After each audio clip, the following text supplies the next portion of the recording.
지금 이 순간에도 수많은 어르신들이 매일 깨끗하게 샤워를 하시면서도 요양원으로 가고 계십니다.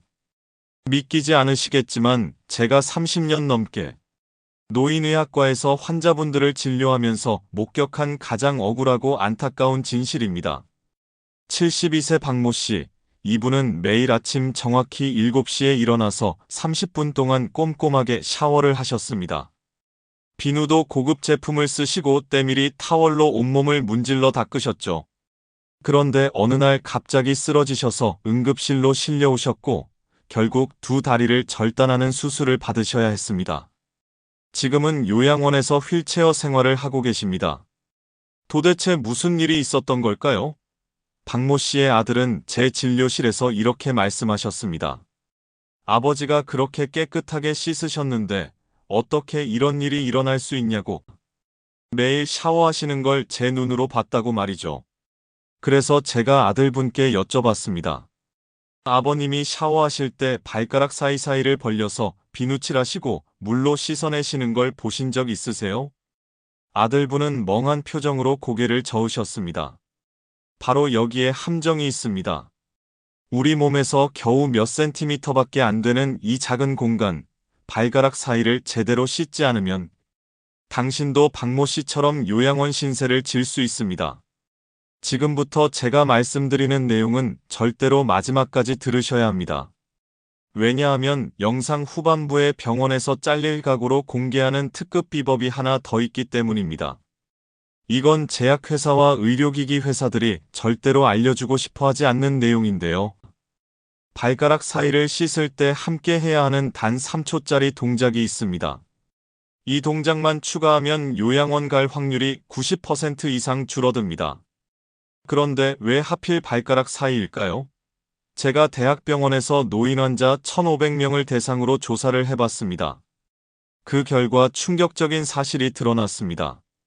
매일 샤워를 한다고 답한 분들 중에서 발가락 사이를 제대로 씻는다고 답한 분은 단 8%에 불과했습니다. 나머지 92%는 그냥 물로 대충 헹구거나 아예 신경도 쓰지 않으셨습니다. 더 심각한 건 이분들이 자기는 깨끗하게 씻는다고 착각하고 계신다는 겁니다. 등도 밀고 머리도 감고 비누칠도 하니까 당연히 깨끗하다고 생각하시는 거죠. 하지만 발가락 사이는 우리 몸에서 가장 습하고 어둡고 통풍이 안 되는 곳입니다. 게다가 양말과 신발로 하루 종일 밀폐되어 있죠. 이런 환경은 곰팡이균과 세균이 가장 좋아하는 천국입니다. 실제로 발가락 사이를 현미경으로 들여다보면 소름이 끼칩니다. 백선균이라는 무좀균이 우글우글 살고 있고 각종 세균들이 집을 짓고 살아가고 있습니다. 이 균들이 만들어내는 독소가 피부 장벽을 뚫고 들어가서 염증을 일으킵니다. 처음에는 그냥 가려운 정도로 시작하는데 대부분의 분들이 그냥 긁으면서 참으십니다. 이게 바로 첫 번째 실수입니다. 긁으면 긁을수록 피부에 상처가 생기고 그 상처로 균이 더 깊숙이 침투합니다. 서울대병원 피부과 연구팀이 발표한 자료를 보면 무좀을 6개월 이상 방치한 환자의 40%에서 세균 감염이 동반된다고 합니다. 그런데 문제는 여기서 끝이 아닙니다. 당뇨병이 있으신 분들은 더욱 위험합니다. 당뇨병 환자는 혈액순환이 나쁘고 면역력이 떨어져 있기 때문에 발가락 사이의 작은 상처도 큰 문제가 됩니다. 제가 직접 진료했던 박모 씨의 경우가 딱 이런 케이스였습니다. 박모 씨는 당뇨병이 있으셨는데 발가락 사이가 가렵다고 긁으셨어요. 그러다가 작은 상처가 생겼고 거기에 세균이 침투했습니다. 문제는 박모 씨가 발의 감각이 둔해져 있어서 통증을 느끼지 못하셨다는 겁니다. 이렇게 감염이 진행되면 봉화지겸이라는 무서운 병으로 발전합니다. 피부와 피하 조직에 세균이 퍼지면서 발이 퉁퉁 붓고 빨갛게 변합니다. 열이 40도까지 오르고 온몸이 떨립니다. 이 상태에서 2, 3일만 방치하면 세균이 뼈까지 침투해서 골수염이 생깁니다.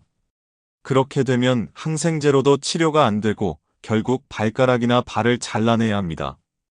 연세대 의대 연구진이 10년 동안 당뇨병 환자 5,000명을 추적. 조사한 결과를 보면 발 절단 수술을 받은 환자의 78%가 발가락 사이 감염에서 시작됐다고 합니다. 그런데 이분들 대부분이 초기에는 그냥 가벼운 무좀이라고 생각하고 넘어가셨던 겁니다. 더 무서운 건 발을 절단하고 나면 균형 감각을 잃게 되고 낙상 위험이 3배 이상 높아진다는 겁니다. 노인이 낙상하면 고관절이 골절되고 그러면 거동이 불가능해져서 결국 요양원으로 가시게 됩니다. 실제로 대한노인병학회 통계를 보면 요양원에 입소하신 분들 중 43%가 낙상으로 인한 골절이 직접적인 원인이었습니다. 여기서 잠깐 여러분께 질문을 드려볼게요. 혹시 지금 발가락 사이가 간지럽거나 냄새가 나시나요? 양말을 벗었을 때 발가락 사이에 하얀 각질이나 짓무른 부분이 보이시나요? 발톱 색깔이 누렇게 변했거나 두꺼워지셨나요? 이 중에 하나라도 해당되신다면 지금 당장 주의하셔야 합니다. 이미 당신의 발가락 사이에서 균들이 파티를 벌이고 있는 겁니다. 그런데 대부분의 분들이 이렇게 생각하십니다. 나는 매일 씻으니까 괜찮아. 나는 깨끗하니까 무좀은 안 걸려. 이게 바로 두 번째 함정입니다. 매일 샤워를 해도 발가락 사이를 제대로 안 씻으면 소용이 없습니다. 오히려 샤워 후에 발가락 사이를 제대로 안 말리면 균이 더 잘 자랍니다. 제가 환자분들께 발 상태를 보여달라고 하면 10의 8구는 발가락 사이에 문제가 있습니다. 그런데 정작 본인은 모르고 계세요. 왜냐하면 발가락 사이는 눈으로 잘 안 보이는 사각지대니까요. 거울을 들고 일부러 보지 않는 이상 자기 발가락 사이가 어떤 상태인지 모릅니다. 하지만 여러분 희망은 있습니다. 지금부터 제가 알려드리는 방법대로만 하시면 발가락 사이 감염을 100% 예방할 수 있고 이미 생긴 무좀도 한 달 안에 완치할 수 있습니다. 그것도 병원비 단 한 푼 안 들이고 집에서 혼자 할 수 있습니다. 제가 30년 임상 경험을 통해 개발한 골든타임 3스텝 세척법을 공개하겠습니다. 첫째, 발가락을 벌리는 겁니다. 샤워할 때 한 손으로 발가락 하나하나를 최대한 벌려주세요. 그냥 대충 벌리는 게 아니라 엄지발가락과 검지발가락 사이, 검지발가락과 중지발가락 사이 이렇게 각각의 공간을 확실하게 벌려야 합니다. 이때 중요한 팁이 하나 있는데요. 발가락을 벌릴 때 동시에 발목을 위아래로 천천히 움직여주시면 발가락 사이 공간이 더 넓게 벌어집니다. 둘째, 비누칠을 하는 겁니다. 일반 비누도 좋지만 항균 비누를 쓰시면 더 좋습니다. 약국에서 파는 1,000원짜리 세탁 비누도 충분합니다. 손가락 끝에 비누를 묻혀서 발가락 사이사이를 직접 문질러 닦아주세요. 이때 손톱 밑까지 꼼꼼하게 닦아야 합니다. 시간은 각 발가락 사이마다 최소 10초씩 총 1분 정도 투자하시면 됩니다. 셋째, 헹구고 말리는 겁니다. 미지근한 물로 비누 거품을 완전히 씻어낸 다음에 이게 제일 중요한데요. 타올로 발가락 사이 물기를 완전히 제거해야 합니다. 대부분의 분들이 여기서 실수를 하십니다. 발등과 발바닥만 대충 닦고 발가락 사이는 그냥 자연 건조시키시거든요. 절대 안 됩니다. 타올을 발가락 사이사이에 넣어서 쓱쓱 문질러가며 물기를 완전히 제거하세요. 여기서 제가 병원에서 잘릴 각오로 공개하는 특급 비법을 말씀드리겠습니다. 타올로 닦은 다음에 헤어드라이기 찬바람으로 발가락 사이를 30초 동안 말려주세요. 이게 바로 제가 앞에서 말씀드린 단 3초가 아니라 30초짜리 골든타임 동작입니다. 드라이기 찬바람은 발가락 사이 습기를 완벽하게 제거해줄 뿐만 아니라 피부 표면의 균까지 날려버립니다. 서울성 모병원 피부과에서 실험을 했는데요. 드라이기로 발을 말린 그룹과 그냥 자연 건조시킨 그룹을 비교했더니 드라이기 그룹이 무좀 발생률이 91% 낮았습니다. 게다가 이미 무좀이 있던 환자들도 이 방법을 3주 동안 매일 했더니 70%가 완치됐습니다. 무좀약을 바르지 않고도 말이죠. 그런데 여기서 끝이 아닙니다. 이 세 가지 스텝을 더 효과적으로 만드는 꿀팁을 추가로 알려드리겠습니다. 첫 번째 꿀팁은 식초물 발 담그기입니다. 일주일에 두세 번 정도 세숫대야에 미지근한 물을 받고 식초를 두세 숟가락 넣어서 발을 15분 동안 담가주세요. 식초의 산성 성분이 무좀균을 죽이고 발냄새도 없애줍니다. 식초는 그냥 마트에서 파는 1,000원짜리 양조 식초면 충분합니다. 두 번째 꿀팁은 양말 선택입니다. 면 양말보다는 통풍이 잘 되는 기능성 양말을 신으세요. 특히 발가락이 각각 분리된 오지 양말이 최고입니다. 발가락 사이에 공기가 통하니까 균이 살기 어려운 환경이 됩니다. 세 번째 꿀팁은 신발을 매일 바꿔 신는 겁니다. 똑같은 신발을 이틀 연속 신으면 전날 묻어있던 땀과 균이 그대로 남아 있습니다. 최소 두세 켤레를 번갈아 가면서 신으시고 신발은 햇볕에 말려주세요. 네 번째 꿀팁은 맨발로 집안을 돌아다니는 겁니다. 집에서는 양말을 벗고 맨발로 생활하시면 발가락 사이가 자연스럽게 환기됩니다. 단 바닥이 너무 차가우면 혈액순환에 안 좋으니까 겨울에는 실내화를 신으시되 통풍이 잘 되는 제품을 선택하세요. 이 방법들을 실천하시면 한 달 안에 발가락 사이가 완전히 새 것처럼 바뀝니다. 가려움도 사라지고 냄새도 없어지고 피부가 매끈해집니다.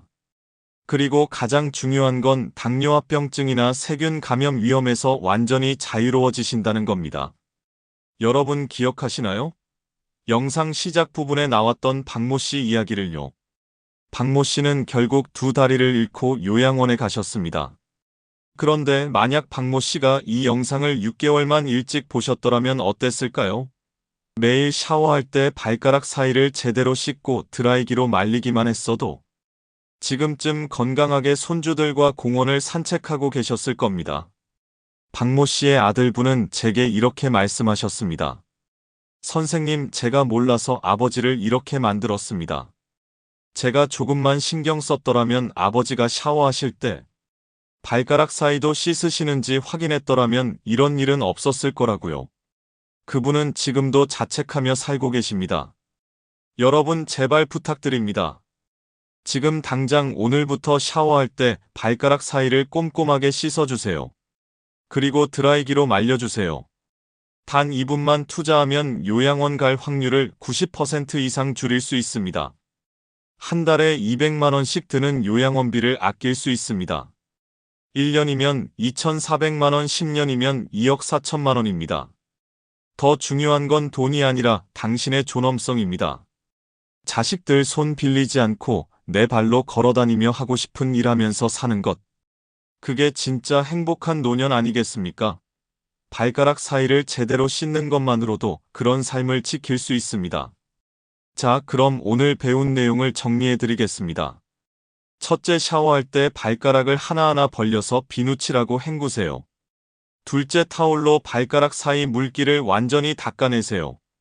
셋째, 드라이기 찬바람으로 30초 동안 말리세요. 넷째, 일주일에 두세 번 식초물에 발을 담그세요. 다섯째, 통풍 잘 되는 양말과 신발을 선택하세요. 이 5가지만 실천하시면 됩니다. 어렵지 않죠? 돈도 거의 안 듭니다. 하지만 효과는 수백만 원짜리 치료보다 훨씬 좋습니다.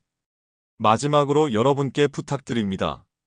지금 이 영상을 보시는 분들 중에는 이미 발가락 사이 건강을 잘 챙기고 계신 분도 계실 겁니다. 하지만 여러분의 부모님, 배우자, 형제자매, 친구 중에는 모르시는 분들이 훨씬 많을 겁니다. 이 영상을 그분들과 꼭 공유해 주세요. 카톡으로 보내주시고 가족 단톡방에 올려주세요. 그게 바로 당신이 사랑하는 사람의 생명을 구하는 길입니다. 그리고 구독 버튼과 좋아요 버튼 꼭 눌러주시고 알림 설정까지 해주세요. 제가 앞으로도 이렇게 생명을 구하는 정보들을 계속 가져올 테니까요. 여러분의 구독과 좋아요가 더 많은 사람들에게 이 영상이 전달되도록 만들어줍니다. 그러면 더 많은 어르신들이 요양원 가지 않고 건강하게 사실 수 있습니다. 댓글로 여러분의 실천 후기도 남겨주세요. 제가 직접 읽어보고 궁금하신 점이 있으면 답변해 드리겠습니다. 우리 모두 건강하게 100세까지 삽시다. 감사합니다.